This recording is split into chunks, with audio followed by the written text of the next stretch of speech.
પ્રશ્ન નંબર 21 60 ડિગ્રીનો વક્રતાકારક કોણ એટલે તમને પ્રિઝમ એંગલ એ બરાબર 60 ડિગ્રી આપી દીધેલું છે ધરાવતા પ્રિઝમની સપાટી પર કેટલા લઘુત્તમ આપાત કોણે આપાત થતાં કિરણનું બીજી સપાટીએ સહેજ પૂર્ણ આંતરિક પરાવર્તન થાય. પહેલી વસ્તુ પૂર્ણ આંતરિક પરાવર્તન માટેની બે કન્ડિશન છે. પહેલી શું છે? ઘટ માધ્યમથી કયામાં જવું જોઈએ? પાતળા માધ્યમ. પછી શું કહે છે કે આપાત કોણનું મૂલ્ય ક્રાંતિકોણ જેટલું અથવા તો ક્રાંતિકોણ કરતાં વધારે હોવું જોઈએ. તો આઈનું મૂલ્ય ક્રાંતિકોણ જેટલું અથવા તો ક્રાંતિકોણ કરતાં વધારે હોવું જોઈએ. પ્રિઝમનો દ્રવ્યનો વક્રી ભવનાંક કેટલો છે? 1.52.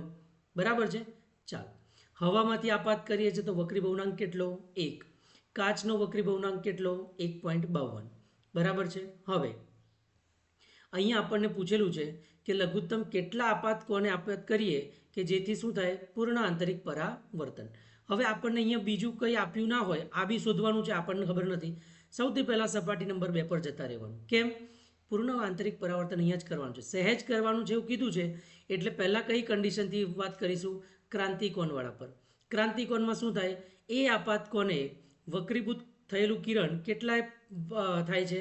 90 એ પસાર થાય છે. તો આર બિંદુએ સ્નેલનો નિયમ લાગુ પાડતા એટલે કે NA sin 90 બરાબર NG sin R2. તો હવાનો વક્રી ભવનાંક 1, sin 90નું મૂલ્ય 1, ગ્લાસનો વક્રી ભવનાંક 1.52, sin R2 આપણે શોધવાના છે. 1.52 ને આ બાજુ લઈ જાઓ તો કેટલા આવ્યા? 0.6562. હવે આ મૂલ્ય જે છે આરનું, એક કોના સમતુલ્ય છે? 41 ડિગ્રીના. કેટલા? 41 ડિગ્રીના. બરાબર છે. હવે આપણે ડેરાઇવેશનમાં યાદ હોય તો પ્રિઝમ એંગલ બરાબર એ બરાબર R1 વત્તા R2. તો એ પ્રમાણે એ કેટલા આપ્યા છે? 60. R2 કેટલા છે? 41. અને R1 કેટલા? તો કે 60 માઇનસ 41 એટલે કેટલા? 19. હવે તમને અહીંયા મળી ગયા કે કેટલા? 41 વાળું જે હતું એના દ્વારા R1 કેટલા મળી ગયા? 19. તો 19 ડિગ્રી આ થઈ ગયું. તો આરનું મૂલ્ય મળી ગયું. તો N1 sin I વાળાથી કામ ચાલી જશે.